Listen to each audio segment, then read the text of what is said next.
A Man Named Sue. Remember that song by Johnny Cash? A Man Named Sue? Yeah. No. The only Johnny Cash songs I recollect are Ring of Fire. Fell into a burning ring of fire. Remember when we did the Konnan, do you remember the Ring of Do you remember the Ring of Honor song that we did at TNA when we were making fun of when TNA was in competition with Ring of Honor, so we were making fun of all the Ring of Honor guys? Do you remember that? No, I don't remember that too well. It's back when we had the Five Guys song. Right. Okay, and I had the other song, the Ring of Honor song. What was remember, that? like it was a song about like I think if I hear it, I'll remember. Saban remembers it vividly.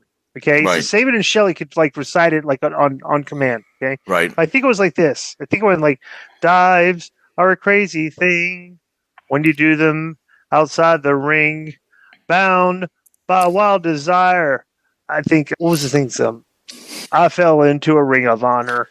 I fell into a burning ring of honor. I fell down, and my knee was a goner. Of a burn, the ring of honor, the ring of honor. We sang that. That song's brutal. It's brutal, but not and soldiers singing. It was a funny song, but we were doing it to make. Is it one of those you had to be there? No, because remember that's back when I was doing the Wrestle Zone stuff. All right, so next is from let's do a couple more because I got to get out of here soon. We don't have that many. Got like 10 more.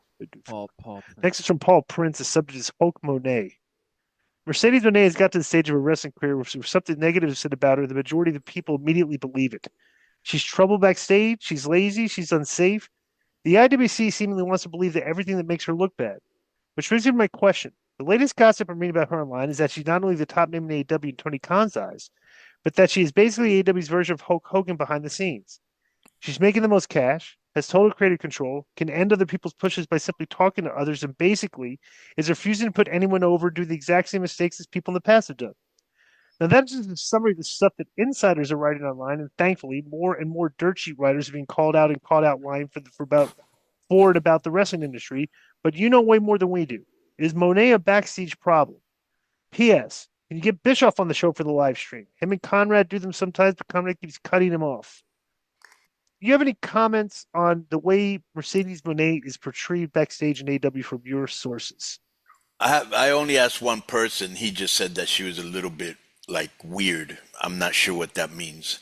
But I haven't heard if she's easy to deal with, bad to deal with, but I will find out. But, bro, as bad as she acts, it's Tony's fault for giving her creative control and giving her all that money and giving her all that power and letting her bring in a writer and who knows what other perks he gives her. You know what I'm saying?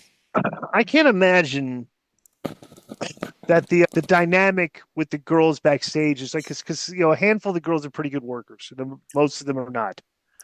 But most of these girls came from the indies. Okay, so I just wonder, having to deal with this girl that came in and is probably getting paid what almost most of the other girls get combined almost. But let's be fair. Who has her name value? Right. Okay. So but I'm wondering how that resonates through the rest of that locker with those girls. Yeah, when probably they're jealous because. No. I'm not saying jealous. Okay. When she's bombing on TV. Right. It's not jealousy. You're kind of like getting a little bit kind of angry. It's like, why on earth is she getting paid all this money like that?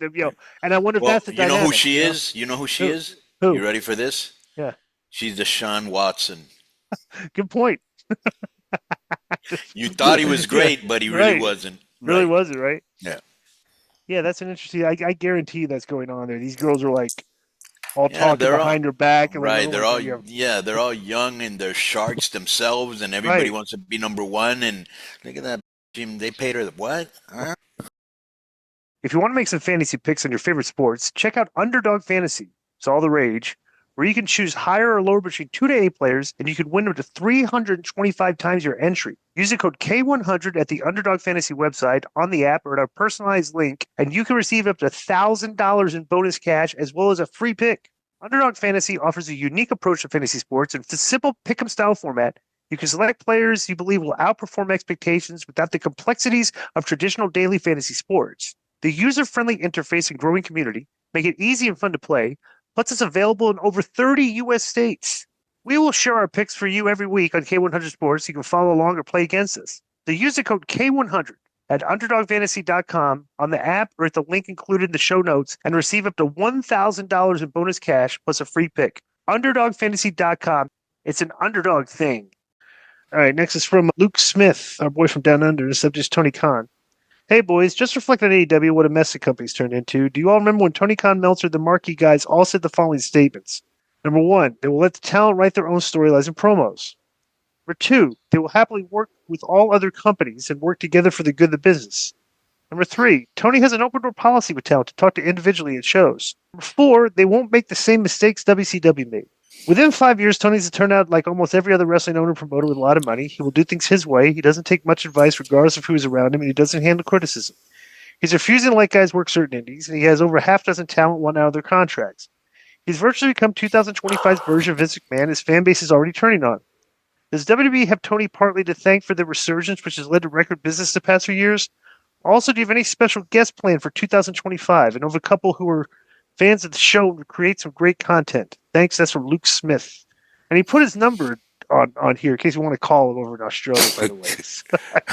I think Yeah, Joe wants to go He to should the post his number, what's right? AEW's pay-per-view in Australia? is it all in? It's not a pay-per-view. It's just a Grand show. Slam, or all in? Grand Slam, yeah. Yeah, he's planning to go to Grand Slam, Joe, and he needs a hotel, so I he's would gonna go hook to up with Luke Australia. Smith. What was the worst? Good. What's the worst name for a pay-per-view that you can recall? WWE Great Balls of Fire. I've got one better than that. I could not stand Bound for Glory. You know, because Bound for Glory sounds like it should be said in a Southern accent. Bound for Glory. Bound for Glory. Like, brutal. On this question, I think WWE has Tony partly to thank for the resurgence because he couldn't come to terms with Cody and the Punk thing. Those two guys came in and lit the place up. Right. So this thing too, Luke Smith, by the way, tags whenever there's interesting things that might provide content for the show, he'll tag me and Konnan in on Twitter, and then the AEW fans will call him a mark for tagging us. Right. Okay, so that's kind of funny. Luke doesn't back down either, though. Luke is one of our soldiers in the great call. I should kind of John Hoxie promo talk about how Luke Smith is a soldier and what we're trying to do and what we're trying to make wrestling be. We want this to go on for 20. We want this podcast to go on for 20 more years. MikeDurbin.com. You can get the WCW-esque Konnan in that K-Dog Wolfpack style. Man, this Konnan might be Bendy of the Year right now. I really told you. Yo. Let me speak on this. Mike Durbin Productions exclusive. The Konnan, I was the most impressed with Konnan, man. It's like undercover Bendy of the Year. It's a really nice figure. The do-rag is freaking awesome in person. I love the exclusive with the WCW packaging. I love this one with the camo. It's really nice. And I will say a figurine expert who went to TJ on Friday, Matt Cardona, put it over as being a good figurine as far as figurines go. Yo, hold on, let me speak on this.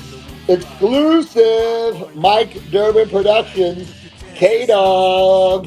Look at that, listen to K-Dog, keeping it 100, logo on the back, MikeDurbin.com. Get it right now. Low key might be Bendy of the Year. Go get it.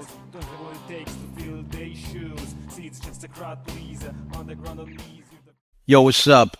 I just want to thank you guys for watching this clip. Don't forget to hit the like button, leave a comment, and subscribe. And join our YouTube membership for hours and hours of exclusive, unedited, uncensored content. And being a member will help you get involved in our upcoming live streams.